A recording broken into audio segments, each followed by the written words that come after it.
Who else wants to receive feedback without feeling defensive? One of the pillars of my personal mission statement is to willingly accept feedback. You see, I'm not very good at it. I particularly don't take positive feedback well. I handle constructive feedback in the workplace fairly well, but I'm not particularly good with it in my personal life. If you know that feedback is good for you, why do you sometimes respond defensively when you hear it? It's natural to want to protect your feelings, but cutting yourself off from useful input interferes with learning and growth. Fortunately, defensive mechanisms are learned behavior that you can train yourself to overcome.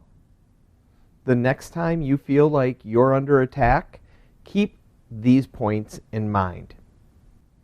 Examine your past. Feeling like you're being judged unfairly can dredge up unresolved issues from earlier years. Ask yourself if you're responding to the immediate situation or still caught up in trying to justify yourself to someone. Consider the source. Maybe you're okay with feedback in general, unless it comes from a stranger or someone you don't get along with. Keep in mind, strangers and adversaries may bring up valuable information that your loved ones tiptoe around. Keep it private. It's more uncomfortable being lectured or sometimes even praised in front of an audience. Let others know that you'd appreciate taking one-on-one feedback. Airing grievances can have its upside. You bring disagreements out into the open where they can be resolved instead of festering into something worse. Plus, the process of collaborating on solutions tends to deepen the connection between colleagues, friends, and family. Shift your mindset.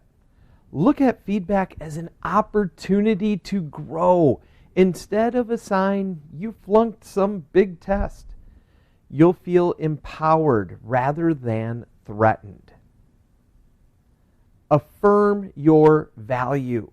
Shore up your self-esteem so you're ready for your next performance review or family meeting. Remembering your accomplishments as a top salesperson or near gourmet cook will give you the confidence you need to brush up in a few more areas.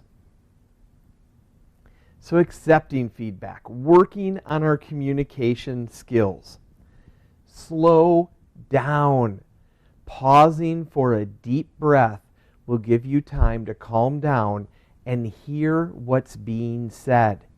That way you can decide how to respond instead of automatically shutting down or lashing out. Listen to your body. If being defensive has become a habit, you may need to watch closely to notice the symptoms.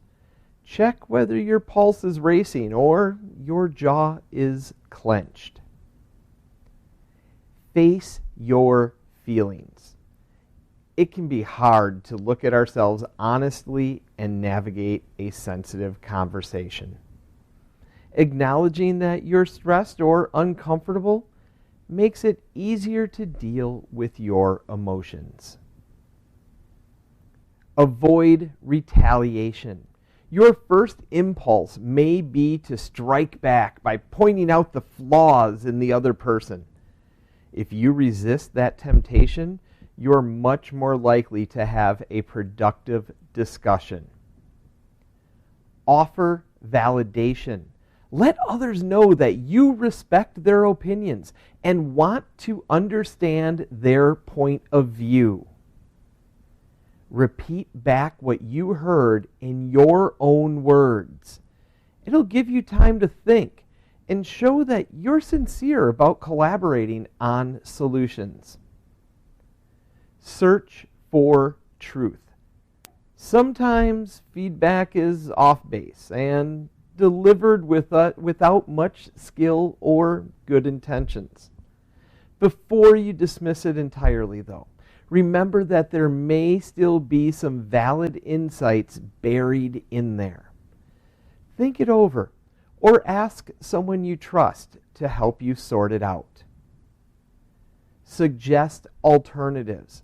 Receiving feedback skillfully doesn't always mean acting upon it. That decision is up to you. You may want to explain your position and express your willingness to work things out some other way. Constructive feedback helps you to enjoy more happiness and success. Being open to comments and criticism will strengthen your relationships and put you on the path to living life to the fullest.